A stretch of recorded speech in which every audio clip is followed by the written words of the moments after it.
everyone, and welcome once again to Horrific Tales. In this episode, we're talking about newlyweds. As you know, every new relationship faces certain challenges, and in this case, the challenges are a little bit more unique than most. Please relax and enjoy Is That My Amber by Andy Bove.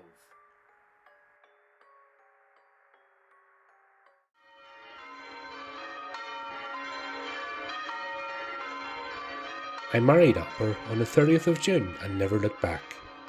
Amber was a tall and shapely woman, to my eyes looking great in any colour and fantastic in every room she entered.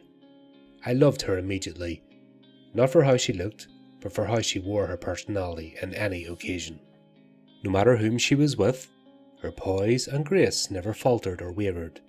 I was ablaze with how she did it, and never came to know how. Even now the answer eludes me. That unscratchable itch, I wager. It was the only thing about her that ever weighed heavily on me. On the evening of June 30th, we made our way to the chateau in the country, a place remote, quiet, and still unto itself, as if the forest grew it just for us. A noble and touching gesture to savour in one spirit. Upon entering, Amber stood by the window, where moonlight was spilling, framing her by silhouette and shadow. She moved to light a candle, and the act startled me. I jumped, letting slip an embarrassing smile as I collected myself. Amber didn't seem to take heed, and all I could notice was her profile silhouetted against the light of the full moon. Her body was like a statue, bathed in starlight, which clung to her like a magical net, illuminated by the power of the night. I found myself rooted to the spot, barely finding the will to breathe for fear of disturbing the soul of the moment. I noticed little else, not even the blood dripping from my finger, caused from when I became startled and caught the sharp end of the candle holder sitting upon the desk near me. Amber noticed this, and when she did, her eyes took on the colour of rich wine. Perhaps in this I was startled, for it was the same moment that her candle was lit. My Amber crossed to me, taking my hand in hers so gently and with such tender care. She brought my hand to her lips and my finger to her mouth. Finger disappeared into the dark, awaiting warmth, her lips closing over the bleeding wound as I watched her enjoy the blood. I was never more happy to bleed for another in my life. I will always be thankful for that moment, and if this is the wrong of me, then let my soul be happy here, for no other moment in life brought such happiness as I know now. My knees failed me as she drank, and I could not stand. I was half her height now, and gazing up at the glory of my wedding night. She could have led me around the cottage that night by candlelight, my Amber. Those eyes of rich wine held me hypnotized, and I would live an eternity in them. Something in me turned, and spoiled in a moment was the beauty of my Amber. In her place was a creature, ghoulish and wretched, who would not share my life but draw it from me. She felt the turn, I knew she did. How could she not? Still, those eyes and their rich gaze continued to love me, and my love was still just as strong.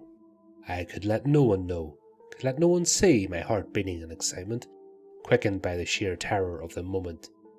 I narrowly let out a shriek that I tried so desperately to hold back. I got to my feet and escorted Amber to her room, adjoining the living room.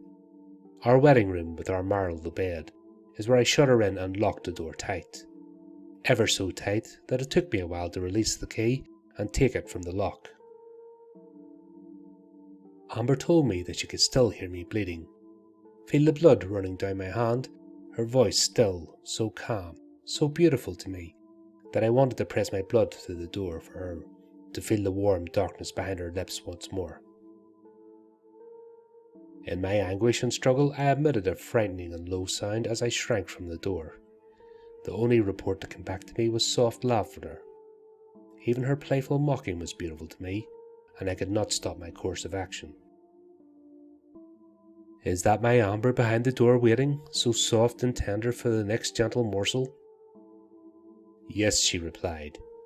Yes, so soft and delicate. As a new lover, the passion and excitement in her voice drove me on to feed her. Always feeding her blood, my blood, until blood wasn't enough. Then it was flesh and blood, a finger, scraps of red hunks of bloodied meat, and fresh, always so fresh. Always, I would say, "Is that my Amber behind the door?" Until the last day that I said with all the love in me I had to muster, "Is that my Amber behind the door?" Her reply is always, "Yes."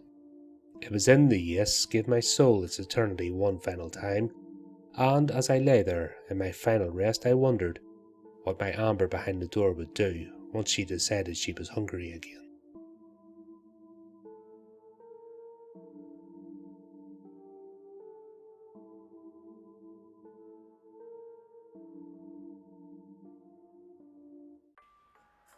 Well, we hope that you enjoyed our latest horrific tale.